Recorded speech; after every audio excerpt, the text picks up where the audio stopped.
Assalamualaikum warahmatullahi wabarakatuh. Perkenalkan, nama saya Syarifatul Hasanah. NIM saya 121114-23050. Saya dari jurusan Tadis IPS kelas 1B. Baiklah, di sini saya akan menjelaskan tentang landasan filosofis pendidikan. Filsafat pendidikan merupakan hasil pemikiran dan perenungan secara mendalam sampai akar-akarnya. Mengenai pendidikan, landasan filosofis pendidikan adalah seperangkat filosofis yang dijadikan titik tolak dalam pendidikan. Landasan filosofis pendidikan merupakan suatu sistem gagasan tentang pendidikan dan dedikasi atau dijabarkan dari suatu sistem filsafat umum yang dianjurkan oleh suatu aliran filsafat tertentu.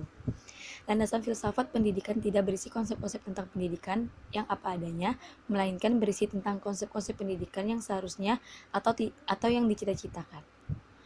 Landasan filosofis pendidikan, idealisme, realisme, dan pragmatisme. Yang pertama adalah landasan idealisme. Plato adalah tokoh pertama yang mencetus ide idealisme. Idealisme memandang realitas sebagai hal yang ada dalam kehidupan alam, bukanlah suatu kebenaran yang hakiki, melainkan hanya sebatas gembiraan dari ide-ide yang ada dalam jiwa. Idealisme mengatakan bahwa realitas terdiri dari ide-ide, pemikiran-pemikiran, akal-akal jiwa. Yang A adalah konsep umum filsafat idealisme. Yang pertama, metafisika idealisme. Para filsuf idealisme mengklaim bahwa realitas pada hakikatnya bersifat spiritual. Yang nomor dua adalah manusia.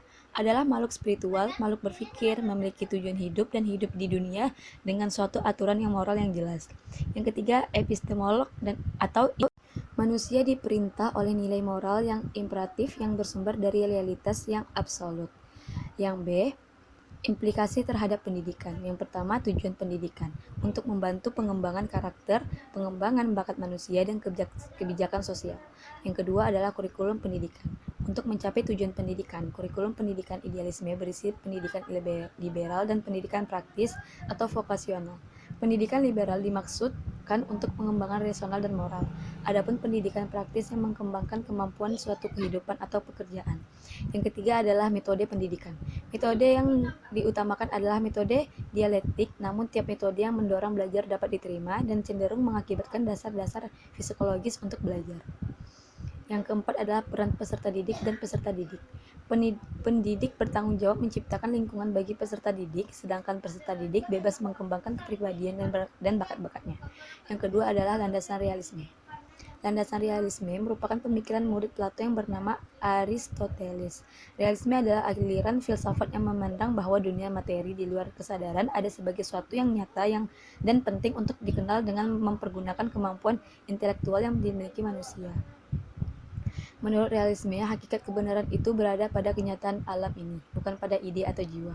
Yang A, konsep umum filsafat realisme.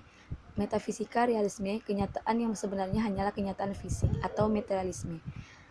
Yang kedua adalah manusia, yang ketiga adalah epistemologi, yang keempat aksiologi atau realisme. Yang B, implikasi terhadap pendidikan. Yang pertama, tujuan pendidikan. Pendidikan bertujuan untuk individu maupun sosial. Yang kedua adalah kurikulum pendidikan. Kurikulum mungkin berubah, warisan-warisan sosial dari masa lalu tidak menjadi fokus perhatian. Sekian dari saya. Terima kasih. Apabila ada perkataan saya yang salah, tolong dimaafkan. Wabillahi taufiq wal hidayah. Wassalamualaikum warahmatullahi wabarakatuh.